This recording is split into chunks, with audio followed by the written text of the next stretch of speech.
We came to Connell Nissan of Costa Mesa, California, so we can look at what could be, dollar for dollar, the best performance car in the world. Let's go in.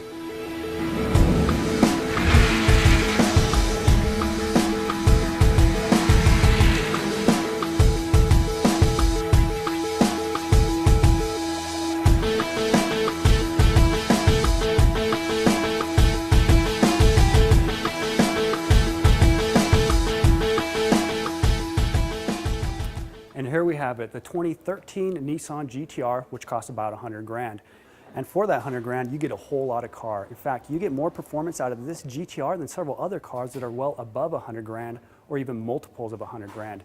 And while just recently cars have been dropping 2 cylinders in favor of adding 1 or 2 turbochargers, the GTR has been using a twin-turbo V6 setup since 2007.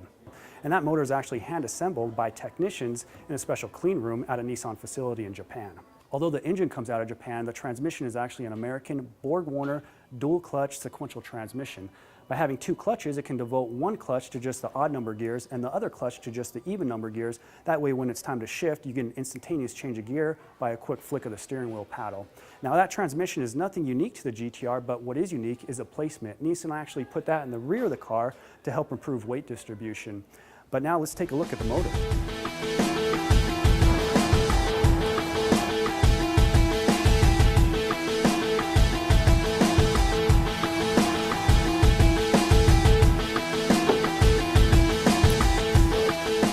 So the 2013 Nissan GTR actually uses the same V6 as the previous year, but Nissan was able to squeeze out an extra 15 horsepower as well as an extra 15 pound-feet of torque.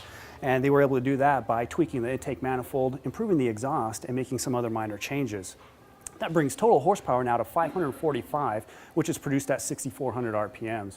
Peak torque is 463 pound-feet, which is produced anywhere between 3,200 and 5,800 RPM. You'll hit that red line at 7,000. Now all that power and torque, along with the GTR's all-wheel drive, will give you a 0 to 60 time of 2.8 seconds and a top speed of 193 miles an hour.